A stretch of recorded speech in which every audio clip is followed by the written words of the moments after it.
Dámelo, por favor, también. Voy a pedirles que abramos nuestras Biblias en el Evangelio de Mateo, capítulo 5.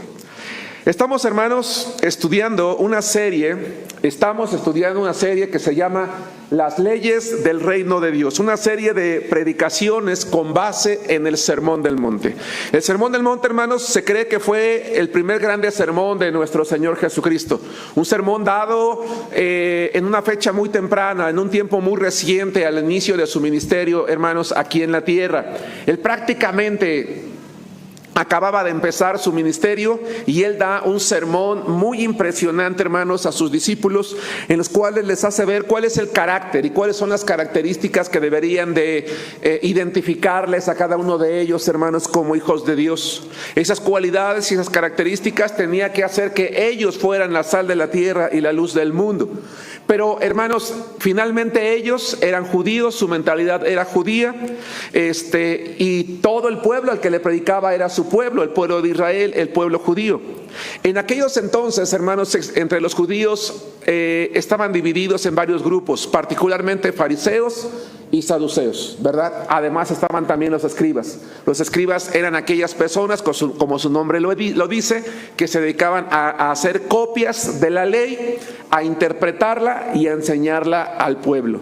Los fariseos eran un grupo dentro de los judíos que se creían extremadamente religiosos, extremadamente sabios y extremadamente santos.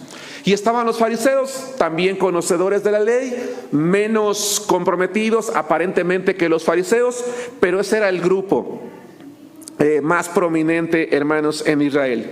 Entre estos tres, los fariseos, hermanos, y los saduceos van a ser mencionados por Jesucristo, hermanos, en este grupo. Y es que los fariseos, hermanos, y los escribas se jactaban del conocimiento que tenían de la ley. Se jactaban del conocimiento que tenían, hermanos, acerca de la palabra de Dios. Se jactaban tanto que en el Sermón del Monte el Señor Jesucristo va a hacer referencia a ellos de la siguiente manera. Mateo capítulo 5, versículos 17 al 20. Mateo capítulo 5, versículos 17 al 20. El título de la predicación es Aseveraciones y Correcciones. La palabra de Dios dice: no piensen que he venido para abrogar la ley, es decir, eliminarla, o los profetas. No he venido para abrogar, sino para cumplir.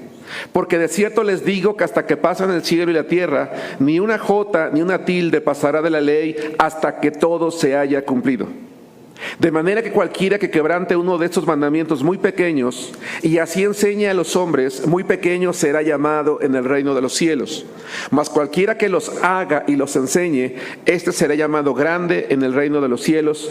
Porque les digo que si su justicia no fuera mayor que la de los escribas y fariseos, no entrarán en el reino de los cielos. Hermanos, ¿cuál era la base? Lo acabo de mencionar, pero quiero preguntarlo. ¿Cuál era la base del conocimiento del pueblo de Israel? La ley. La ley era la base del conocimiento, era la base de la enseñanza, era la base del aprendizaje, era la base de la fe, hermanos, de todos los judíos. En la medida en la que el ministerio de nuestro Señor Jesucristo avanzó, los judíos, fariseos, saduceos, escribas, sintieron que la enseñanza de Jesucristo estaba encaminada a ir en contra de esa ley. Por eso Él les va a aseverar, es decir, les va a asegurar una cosa y les va a corregir dos cosas más. Dice el versículo 17 de Mateo capítulo 5 y el versículo 18, Él no vino para eliminar. Dice: hey, yo no vine para quitar lo que ya está, yo vine para cumplirla. La primera aseveración que les va a dar Jesucristo es: ustedes tienen que estar tranquilos. Yo les aseguro, yo les garantizo, yo no vine a quitar lo que ustedes conocen. Yo no vine a hacer a un lado la ley de Moisés. Yo no he venido a mover toda la base de la doctrina, de la enseñanza que desde la época de Moisés ha servido como fundamento para su fe en Jehová. Yo no he venido a quitar eso. Al contrario, lejos de eliminar la ley, yo vengo a cumplirla. ¿Qué implican las palabras de Jesucristo? Si ustedes se dan cuenta en la lectura, dice, vengo para cumplir y también yo les garantizo que todo se va a cumplir. No solamente no he venido para eliminar, sino para cumplir y para decirles que todo lo que la ley dice se va a cumplir. Todo lo que la ley dice de qué o de quién, respecto a Él, respecto a Jesucristo. En la ley y en los profetas, un paréntesis, cuando la Biblia habla de la ley se puede referir al Pentateuco, Génesis, Éxodo, Levítico, Números, Deuteronomio. O se puede referir a todo el Antiguo Testamento. Cuando se dice la ley y los profetas, es como decir todo el Antiguo Testamento. Cuando se dice la ley, los salmos y profetas, se refiere a todo el Antiguo Testamento. Entonces Jesucristo va a decir que todo lo que el Antiguo Testamento decía de Él se iba a cumplir perfectamente. Y Él se está disponiendo a comprobarlo. Vamos a Lucas capítulo 4, sin perder Mateo. Si su Biblia es electrónica, bueno, pues entonces vaya a Lucas capítulo 4, además es muy sencillo encontrar Mateo. ¿Qué implica las palabras de Jesús? Yo vine a cumplir, uno, que iba a cumplir todo lo que de Él estaba escrito en la ley y en los profetas, sin faltar nada. Vamos a Lucas 4, 17, donde la palabra de Dios, hermanos, dice así: y se le dio el libro del profeta Isaías, y habiendo abierto el libro, halló el lugar donde estaba escrito: el Espíritu del Señor está sobre mí, por cuanto me ha ungido para dar buenas nuevas a los pobres, me ha enviado a sanar a los quebrantados de corazón, a pregonar libertad a los cautivos y vista a los ciegos, a poner en libertad a los oprimidos y predicar el año agradable al Señor. Continúo la lectura. Y enrollando el libro, lo dio al ministro y se sentó. Y los ojos de todos en la sinagoga estaban fijos en él. Y comenzó a decirles: hoy, ¿qué dice? Se ha cumplido esta escritura delante de ustedes, de vosotros. Dice Jesús, en lugar de venir a eliminar, yo he venido a decirles que yo soy aquel de quien habla la ley. Y yo he venido para consolarles, confortarles, animarlos, bendecirlos, decirles que el reino de los cielos se ha acercado. Ya no tienen que estar esperando algo más. Ya no tienen que esperar un Mesías. Ya no tienen que esperar un Salvador. Aquí estoy, yo soy. Hay gente que dice, es que Jesús nunca dijo ser el Mesías. ¿Y qué está diciendo aquí entonces? ¿Sí nos damos cuenta? Hoy se ha cumplido esta palabra. Yo soy, se está cumpliendo en mí. Yo soy el cumplimiento de la ley. Él no podía venir a quitarla porque Él venía a cumplirla. La segunda idea que podemos aprender acerca de Jesús cuando dice que Él vino a cumplir es que no solamente vino a cumplir, Él vino a ampliarla y a llevarla a su culminación. Vamos a Mateo, vamos a regresar a Mateo capítulo 5. Vamos a estar yendo varios versículos, hermanos, así que apelo a su habilidad para encontrar rápido. Si no, escuche, pero de preferencia si haga el esfuerzo. Mateo capítulo 5, versículos 38 y 39. Que sus palabras no eran una eliminación de los mandamientos, sino una ampliación y culminación. ¿Por qué ampliación y por qué culminación? Miren lo que dice Mateo 5, 38 y 39. Escucharon, oísteis que fue dicho, ojo por ojo y diente por diente. Pero yo les digo, no resistáis al que es malo, antes a cualquiera que te hiera en la mejilla derecha, vuélvele también la izquierda o la otra. ¿Por qué podemos decir, hermanos, que aquí hay una ampliación y una culminación? Porque la ley decía nada más esto, o sea, ojo por ojo, diente por diente. Ajá. Pero ampliación, porque le está diciendo, o sea, no hagas nada más esto, o sea, haz esto otro. Ajá. En la ampliación, ¿qué está pidiendo Él? Que no respondas. Que perdones, que no respondas. Está culminando algo, no porque esté terminando, sino porque dice, oiga, hasta aquí ya han aprendido, ojo por ojo. Pero miren, hagan algo mejor. En lugar de estar buscando que les paguen, en lugar de estar buscando vengarse, en lugar de estar buscando desquitarse, aun cuando sea únicamente hasta un punto justo, yo les digo, mejor perdonen. Él está ampliando. ¿Por qué Él podía ampliar la ley? Porque Él es Dios, porque Él es el que dio la ley. Él es la culminación de la ley. ¿Sí nos damos cuenta? 3. No solamente venía a ampliarla y a culminarla, venía a perfeccionarla, rellenando algunos huecos que algunos encontraron en la ley. Vamos a Lucas capítulo 6, versículos 6 al 11. La primera aseveración que Él hace es: yo no vine a eliminar la ley, vine a cumplirla, vine a cumplir todo, vine a ampliarla, vine a culminarla, vine a perfeccionarla. ¿Por qué perfeccionar? Porque vamos a ver lo que dice Lucas capítulo 6, versículos 6 al 11. La palabra de Dios dice: aconteció también en otro día de reposo. Hermanos, ¿qué podía hacer un judío el día de reposo? ¿Cómo? Nada, literalmente nada. ¿Y qué era nada? Nada. Ahora, guarden eso en sus cabecitas, porque dice que él entró en la sinagoga y enseñaba, y estaba allí un hombre que tenía seca la mano derecha, y le acechaban los escribas y los fariseos para ver si en el día de reposo, cuando no se podía hacer nada y era pecado hacer algo, lo sanaría, a fin de hallar ¿de qué? Acusarle. Mas él conocía los pensamientos de ellos, y dijo al hombre que tenía la mano seca: levántate y ponte en medio. Y él, levantándose, se puso en pie. Entonces Jesús les dijo: les preguntaré una cosa, ¿es lícito en día de reposo hacer bien o hacer mal, salvar la vida o quitarla? ¿Qué habrían respondido ellos? No, claro que no, porque es día de reposo. Y mirándolos a todos alrededor, dijo al hombre: extiende tu mano. Y él lo hizo así, y su mano fue restaurada. Y ellos, ¿cuál fue la reacción de estos hombres espirituales? Se llenaron de furor y hablaban entre sí qué podrían hacer contra Jesús. Porque aquí hay un perfeccionamiento de la ley, hermanos.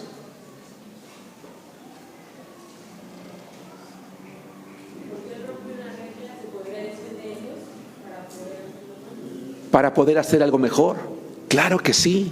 Ellos habían interpretado las cosas mal. Oye, es que está enfermo. Oye, es que está en peligro. Oye, es que se tropezó y está sangrando. Pero es día de la ley, no le podemos hacer nada, que se sobe solito. A ese grado llegaban, hermanos. A ese grado llegaban. Porque era un trabajo sobarse. Sí. Y Jesús les dice: no. Han entendido mal.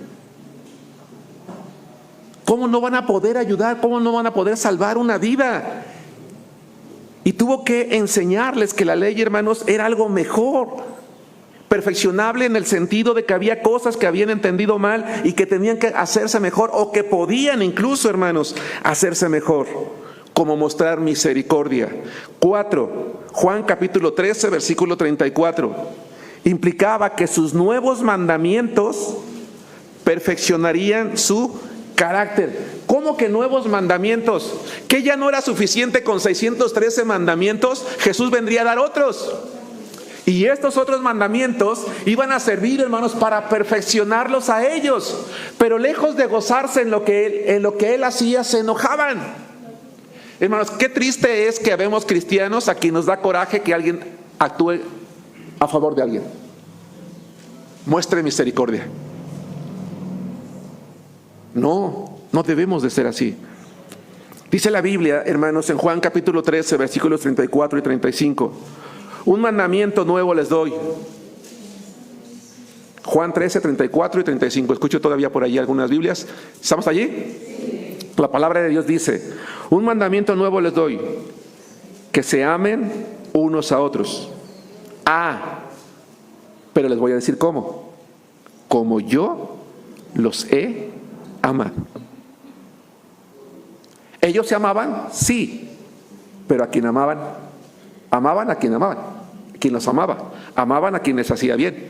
No dice: ámense como yo los amo, que también se amen unos a otros.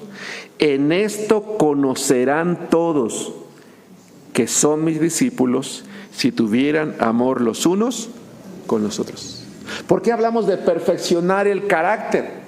Porque entonces se podría ver en acciones que ellos estaban siendo seguidores de Jesús, no nada más personas que obedecían sí al pie de la letra, pero que al obedecer la ley al pie de la letra, estaban haciendo a un lado muestras de amor, muestras de misericordia, muestras de perdón.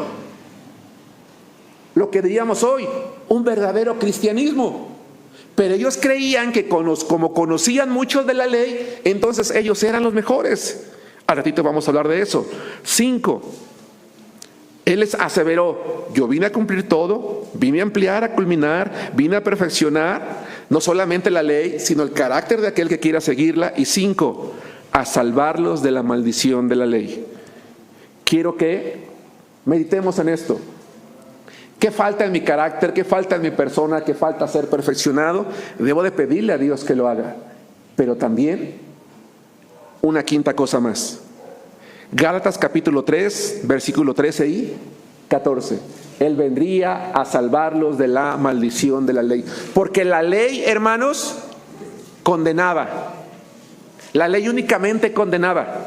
¿Estamos de acuerdo? Los sacrificios únicamente servían para cubrir temporalmente los pecados. Dice Jesús: pero yo vine para salvarlos de todo, para quitarlos de todo. Por eso me gustó esta imagen, hermanos, créditos a quien le pertenezca esa imagen, ¿verdad? A salvarlos del fuego.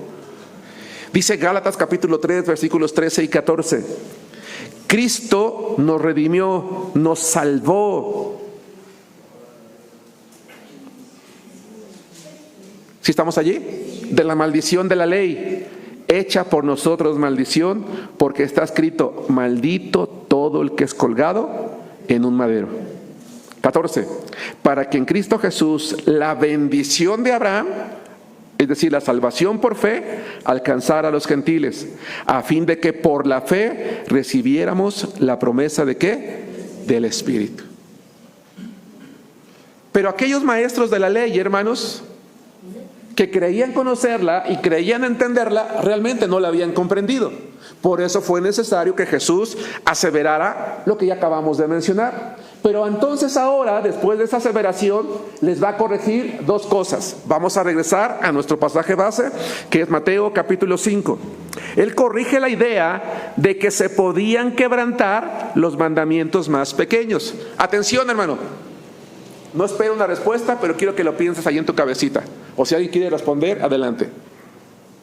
¿Alguna vez ha pasado por tu mente: esto que dice aquí la Biblia no es tan grave? Yo creo que esto sí lo puedo hacer. La Biblia dice que no, pero yo creo que sí. ¿Alguno de nosotros algún día le ha pasado eso por su cabecita? Y no solamente que nos haya pasado por nuestra cabeza, sino no es tan malo. Hay quien dice: yo he buscado en la Biblia y no he visto nada sobre esto, entonces sí lo puedo hacer. ¿De verdad? En la Biblia no dice nada acerca de eso que estoy haciendo, entonces sí lo puedo hacer. O esto no es tan grave. Yo creo que esto no tiene sentido. O sea, ¿para qué lo hago? No pasa nada. Peor aún, ¿has motivado a alguien a que tampoco lo haga? Es decir: oye, no, Germán, que soy yo. Oye, no, Germán, pero ¿cómo crees que no? Mira, no, es algo tan pequeño, tan chico, o sea, no lo hagas. O sea, ¿sí me explico? Eso es lo que el judío creía. Y hay dos cosas entonces que el Señor va a corregir. La primera, ya llegamos a Mateo de nuevo. Corrigió la idea de que se podían quebrantar los mandamientos más pequeños. Dice la Biblia en Mateo 5:19: de manera que cualquiera que quebrante uno de estos mandamientos muy pequeños y así enseñe a los hombres, muy pequeño será llamado en el reino de los cielos. Mas cualquiera que los haga y los enseñe, este será llamado grande en el reino de los cielos. A ver, vamos por partes. Con base en lo que Jesucristo acaba de decir, que toda la ley dice, me regreso, ni una jota, ni una tilde. de la ley, dice el Señor, va a dejarse de cumplir. ¿Qué significa ni una jota ni una tilde? O sea, desde la cosa más pequeñita, desde lo más simple, de lo que tú consideres que no tiene ningún sentido y que si no estuviera no pasaría nada, dice el Señor, ¿qué crees? Todo lo que está en la palabra de Dios es relevante. Aprovecho, hermanos, para motivarte a esto. Lee toda la Biblia, por favor. Si tú eres de aquellos que, es que este libro no me gusta, es que este me aburre, es que este no, nunca lo he tocado, pero este me lo sé hasta de memoria, entonces tú has minimizado la palabra de Dios. No, la Biblia se debe de leer completa, de pasta a pasta. Si no la quieres leer en el orden que está, te lo compro. Porque se puede leer de manera cronológica, se puede leer de manera temática, se puede leer por testamento, se puede leer de adelante para atrás, de atrás para adelante, como tú quieras. Pero se tiene que leer completo, preferentemente en orden, porque hay una razón de ese orden. ¿Sí me explico? Porque si no, estoy minimizando, dice el Señor, no tienes que minimizar ni siquiera un pero. Y uno diría, pero un pero, bueno, un pero, corríjanme aquellos que están versados en esto, si no me equivoco, es una conjunción que puede cambiar una idea. Si ese pero está allí, dice una cosa, pero si no está, dice otra. Lo que Jesús está diciendo es, no hay palabra en mi ley que no sea importante. Entonces, hay tres ideas. Uno, que toda la palabra de Dios debe de ser obedecida aún lo que nos parezca más simple. Si yo no la obedezco, la estoy invalidando. Y la Biblia emite grandes castigos para quienes invalidamos, para quienes quitamos palabras de la palabra de Dios. Porque una persona que invalida, que desobedece o que desecha un mandamiento, un mandato, por pequeñito que sea, dice el Señor, se va a convertir en la persona más insignificante en el reino de los cielos.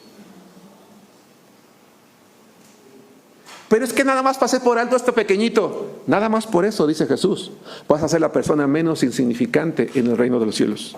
Hermanos, los escribas y los fariseos decían que de los 613 mandamientos, 218 eran positivos y 365 eran negativos. Hicieron grandes debates entre ellos para decir cuáles eran los importantes y cuáles no, para pasar por alto a aquellos que creían que no eran importantes. 2, que nadie debe de motivar a otros a imitar su rebeldía, porque eso lo convertiría en una persona insignificante en el reino de los cielos. Si un día vas de camino, hermano, en la calle y le dices a un hermano, oye, hermano, ¿cómo estás? Bien, ¿y tú? Nos vemos el domingo en el templo. No voy a ir. Y tú tampoco deberías de ir, porque las series que están dando el hermano Germán están bien aburridas.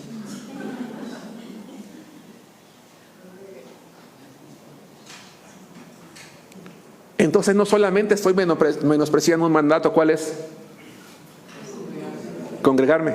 Y cuando yo motivo a otro a que no se congregue, ¿qué estoy haciendo?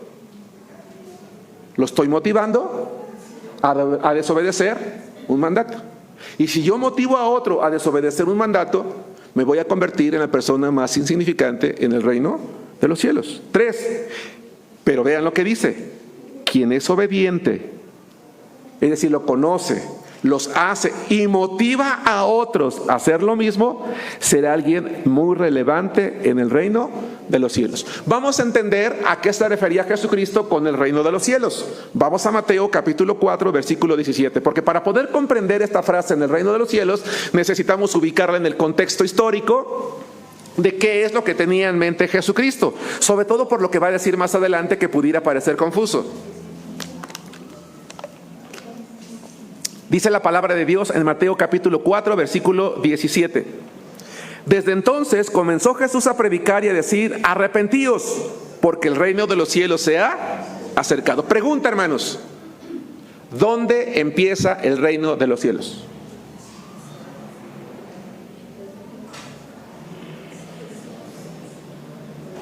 ¿Dónde empieza el reino de los cielos?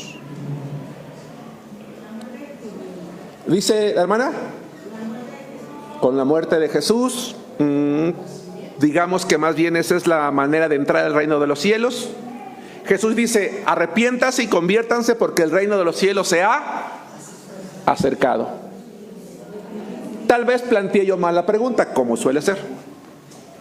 ¿A partir de qué momento una persona puede disfrutar del reino de los cielos? Desde que te arrepientes.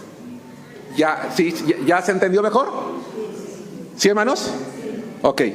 ¿A partir de qué momento una persona empieza a disfrutar del reino de los cielos? Desde que se arrepiente. Y entonces sí, ¿en qué momento inicia para nosotros el reino de los cielos? Aquí en la tierra. ¿Cómo? Sí, hermanos, ustedes y yo ya estamos disfrutando del reino de los cielos porque somos hijos de Dios.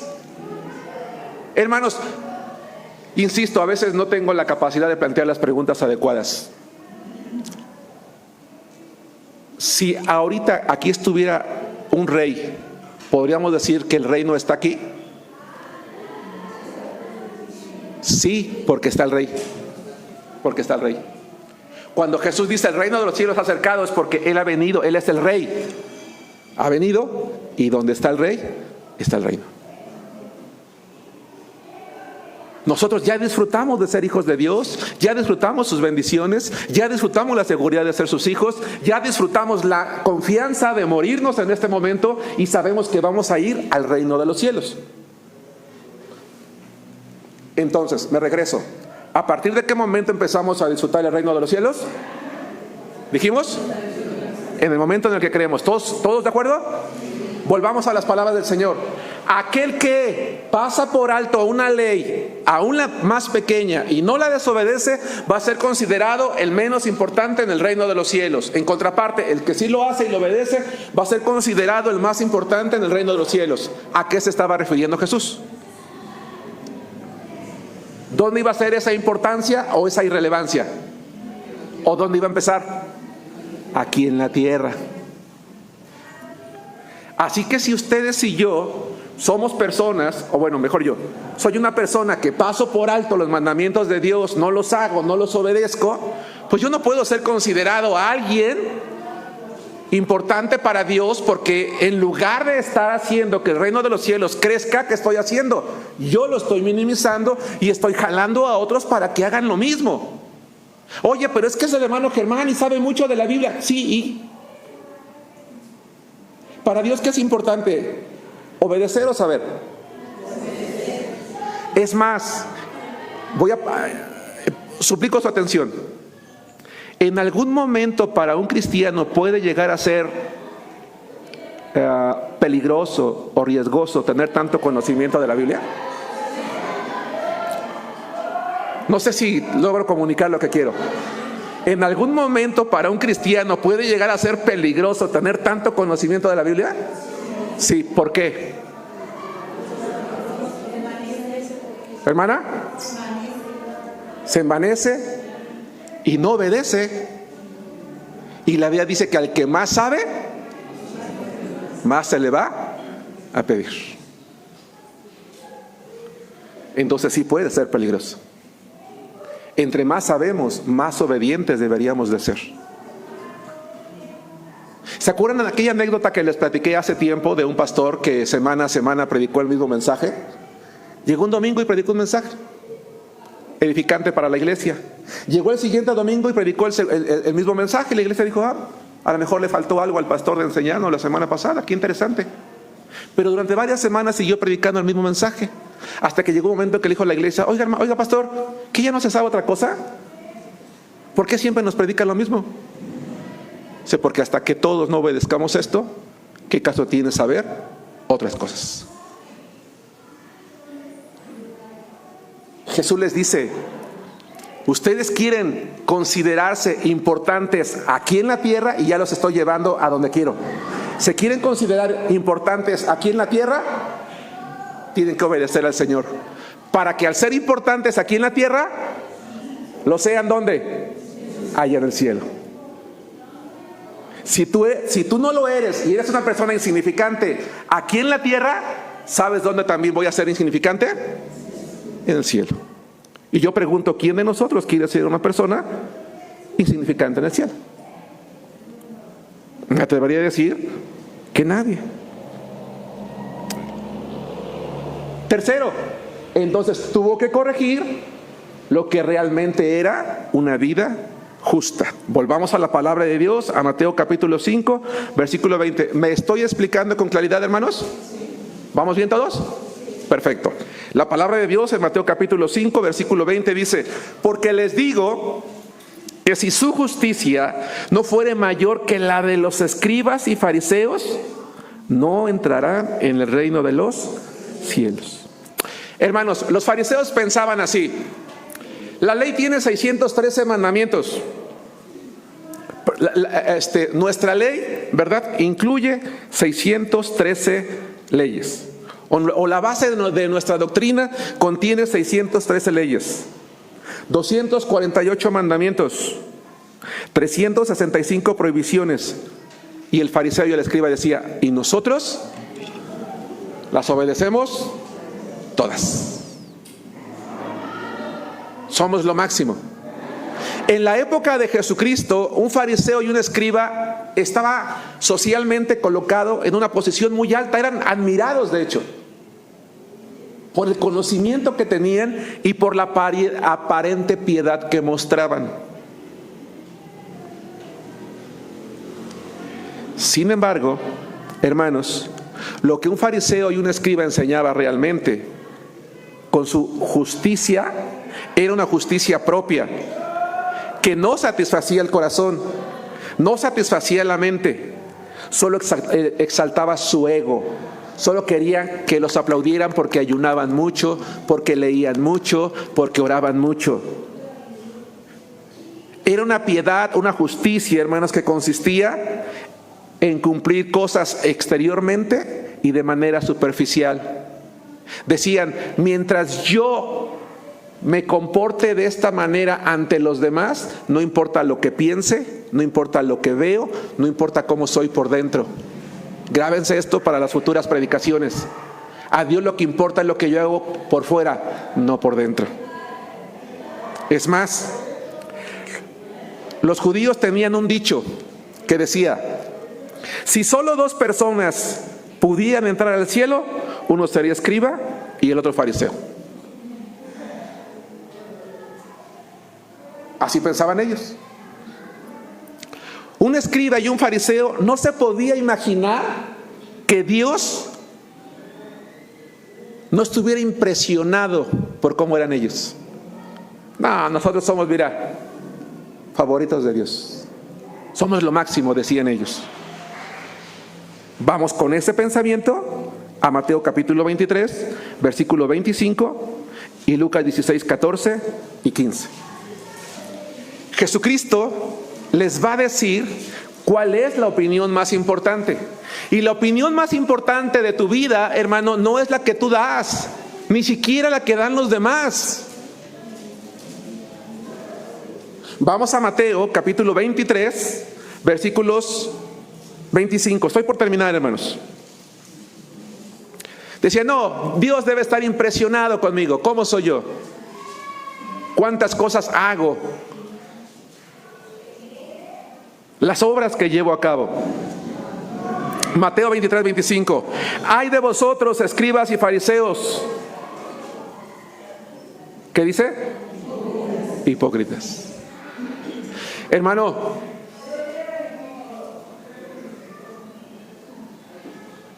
¿qué pasaría si un día alguien se parara aquí al frente y nos dijera hipócritas?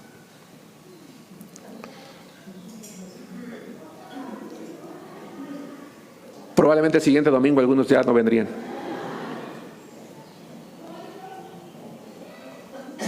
A veces quisiéramos que la palabra de Dios fuera únicamente suavecito. No, ahora no, el pastor venía enojado. De seguro su esposa le pegó y por eso nos habló de esa manera. No. La palabra de Dios, hermanos, no siempre va a ser como un ungüento, suave. Va a haber ocasiones en que va a llegar. Tal vez de repente te sientas incómodo. Yo no sé si ustedes se han percatado, pero yo procuro, cuando predico o enseño, yo no me le quedo viendo a alguien en particular. Trato de ver siempre a toda la iglesia, a todos los hermanos. Y lo hago por varias razones. Primero, por respeto, para que sepas que estoy mirando a todos. Y en segundo lugar, para que no pienses que tengo algo en contra tuya. Cuando yo preparo una clase o una predicación, la que sea, hermanos, yo no estoy pensando individualmente en alguien. Por eso me gusta predicar series, porque son temas que puedo tocar abiertamente. ¿Sí me explico? Pero lo que sí puedo creer es que algún día, algún tema te va a llegar y te va a calar y va a hacer que te muevas allí en el asiento y digas, ¿por qué no me lo dijo de frente el hermano? No es contra ti. Ese sermón primero fue para mí. Y sé que va a sonar arrogante lo que voy a decir, pero algo que le pido a Dios cuando preparo un sermón es que primero me hable a mí, porque es la responsabilidad que tengo para poder pararme aquí al frente y predicar la palabra de Dios. ¿Sí me explico? Y qué bueno si algún día te ha llegado, porque Jesús, el Jesús amoroso, el Jesús piadoso, el Jesús perdonador, el Jesús que sanaba, el Jesús que vino a consolar, también vino a veces a llamar la atención. Y a esos maestros de la ley, a esos que se creían lo máximo, les dice, ustedes no son más que unos hipócritas. Ay, qué impresionante. Ay de ustedes, incluso les dice. Hermanos, nadie se atrevería a llamarle así, porque ¿saben qué harían? Lo hubieran expulsado, lo hubieran apedreado, lo habrían matado. Era una afrenta y además pública. Y les dice, ay de ustedes, escribas y fariseos hipócritas, porque limpian lo de fuera del vaso y del plato. Es decir, se muestran por fuera como buenas personas, pero por dentro están llenos de robo y de justicia. Insisto, más adelante iremos poco a poco. A Dios, hermano, le importa más lo que somos adentro. Porque lo que somos adentro, si adentro está limpio, lo de afuera va a estar limpio. Lucas 16, 14 y 15. Insisto, estoy por terminar. Jesucristo va a corregir entonces, no solamente que no se puede eliminar un mandamiento, quien lo elimina se está a sí mismo colocando en una posición de poca importancia en el reino de los cielos. Y no solamente aquí en la tierra, sino también allá en el cielo. Ahora, si tú eres como yo que dices, no importa, con que yo esté en el cielo en un rinconcito por ahí, ya me conformo. A ver, espérame, hermano. ¿Tú crees que el cielo es un lugar horrible, que tiene lugares oscuros donde tú y yo vamos a estar allí por rebeldes? Si tú y yo creemos que Dios nos está ofreciendo un lugar así, estás equivocado. Porque el cielo es un lugar de gloria de Dios, donde no hay un rincón que no sea maravilloso. ¿Sí van conmigo, hermanos? Entonces, si desde aquí yo estoy disfrutando del reino de los cielos, tengo que estarme preparando para que en el reino, para que allá en el cielo mismo ya, yo sea grande ante los ojos de Dios. Lucas 16, 14 y 15 dice, y oían también todas estas cosas los fariseos, que eran avaros. Y oían a Jesús y ¿qué decían? Se burlaban de él. Entonces les dijo, vosotros sois los que os justificáis a vosotros mismos delante de los hombres, mas Dios conoce vuestros corazones, porque lo que los hombres tienen por sublime delante de Dios es abominación. ¿A qué se refiere entonces Jesús cuando dice, regresemos a Mateo capítulo 5? Regresemos por favor a Mateo capítulo 5. De manera que cualquiera que quebrante uno de esos mandamientos, versículo 19, muy pequeños, y así enseñan los hombres, muy pequeños será llamado en el reino de los cielos, mas cualquiera que los haga y los enseñe, este será llamado grande en el reino de los cielos. Y entonces más adelante, perdón, dame un segundo, no es el que quería leer, es el 20. Porque les digo que si su justicia no fuera mayor que la de los escribas y fariseos, no entrarán en el reino de los cielos. Porque la justicia de los fariseos, hermanos, era una justicia por obras. Por eso dice, se justifican ustedes a ustedes mismos. Y la justicia que justifica es la justicia de Jesucristo. Y la justicia de Jesucristo es por fe. Lo que en pocas palabras o en palabras más simples está diciéndoles Jesús es, al cielo por obras no va a entrar nadie. Ellos creían que se iban a ir al cielo con todo y zapatos, hermanos. Y Jesús en su propia cara les está diciendo, ninguno de ustedes va a entrar. Ninguno. Y a sus discípulos voltea y les dice, si ustedes no tienen una verdadera justicia, la que a Dios le agrada, ustedes como ellos no van a entrar al reino de los cielos. Nosotros no hemos creído, hermanos, en una justicia por obras. Así que si no hemos creído en una justicia por obras, sino por fe, claro que vamos a ir al cielo con Dios. Pero entonces la pregunta es, y quiero concluir con eso mi sermón de hoy, ¿hay algo que tengamos que corregir en nuestro comportamiento? ¿Hemos minimizado algún mandamiento de Dios creyendo que lo puedo pasar por alto y que no pasa nada? No. Tal vez yo ya entré al reino de los cielos nosotros, pero ¿seré alguien grande aquí y también allá en el cielo? Porque si no, necesitamos corregir. Porque a Dios le importa no tanto lo que hacemos afuera, por fuera, sino lo que somos por dentro.